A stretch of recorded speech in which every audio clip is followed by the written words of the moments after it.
మనం పుట్టాక చేయి పట్టుకొని నడిపించే దగ్గర నుండి జీవితాంతం కంటికి రెప్పలా కాపాడే వ్యక్తి ఎవరైనా ఉన్నారంటే అది ఖచ్చితంగా నాన్నే.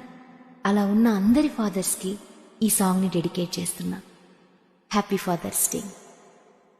ఈ కలతైనా నీ పంచుకుని నా సరినేస్తం నువ్వే, ఓదార్పుకిలా ప్రతిబింబమువి నా ధైర్యం